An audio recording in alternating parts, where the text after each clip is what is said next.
Bonjour, je suis dans le boudoir de Sophie. En fait, je suis accueillie chez ma cousine Françoise. Il s'agit de la chambre de Sophie, là où je fais tous mes enregistrements depuis un an, et ce merveilleux piano. Je remercie Sophie, que je n'ai pas vue depuis près de 5 ans. Par contre, je remercie vivement Françoise et Dominique, car grâce à eux, je peux exprimer mon art comme j'en ai envie. Alors ça crée une autre musique. C'est comme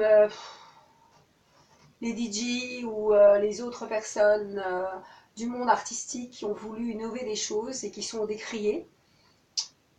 On aime ou on n'aime pas, mais en tout cas, je pense que ce que je crée en improvisation peut rivaliser, entre guillemets, sans rivalité, mais peut prendre sa place dans le monde de la musique au même titre que tous les autres arts. C'est de l'improvisation. J'appelle ça le jazz baroque. Pourquoi baroque? Parce que je mélange du binaire avec du swing et que je change les rythmes. Dans une grille écrite, je la considère comme un squelette d'écriture et je brode autour. De temps en temps, je reviens sur ce qui est écrit, puis après, je pars dans l'improvisation que je souhaite. À la façon, et d'une façon qui n'est pas académiquement scolaire et correcte, mais qui à l'oreille donne quelque chose qui peut être agréable, et c'est l'essentiel, c'est-à-dire qu'on a une trame, et de cette trame, c'est de l'improvisation.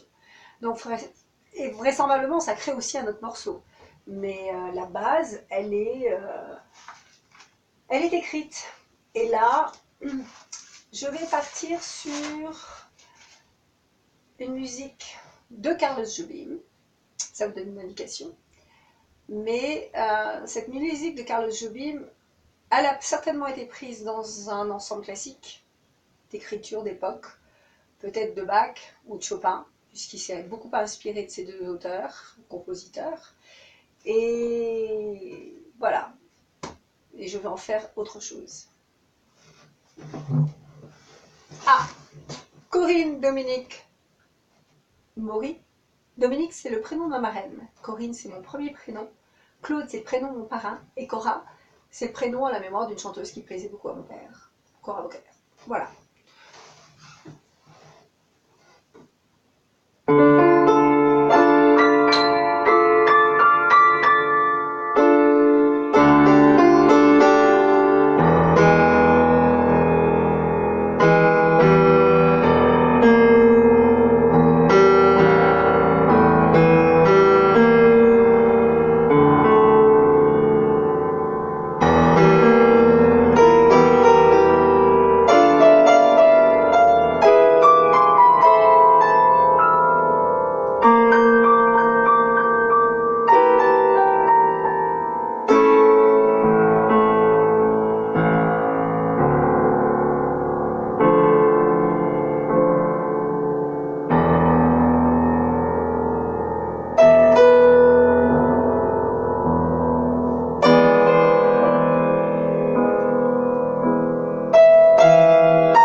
Mais qui va reconnaître Chega et Soda derrière tout ça? Qui? De vrais musiciens impro. Victorian College of the Arts. Et qui va aimer? Ah bah alors là, le nombre de personnes qui vont cliquer sur ma vidéo et qui découvriront ma musique, j'espère que ce ne sera pas dans une autre vie, hein, mais bon. Et même ceux qui ont fait VCA, si ça se trouve, n'aiment pas ce type d'improvisation, ou alors aiment. La nouvelle génération, l'ancienne, ceux qui ont de la tolérance dans le cœur et dans l'imaginaire. Mais même en Australie, la musique jazz, c'est 3% de la population. Je regrette le festival de Bob Barnard, où en 3 jours, j'ai rencontré 330 musiciens de jazz de toute l'Australie. Pratiquement tout le monde, presque. Enfin, ce que je voudrais dire, c'est sur mon cursus. J'ai commencé le piano à l'âge de 8 ans. J'ai eu des professeurs privés, j'ai eu des cours de musique à l'école, au collège. Ensuite, j'ai fait l'école des variétés de Jean-Pierre Paillard à Nouméa, qui était quand même le premier prix du Conservatoire de Paris et qui est venu s'installer après avec son Big Bang et avec toute la clique de Dillinger à Nouméa.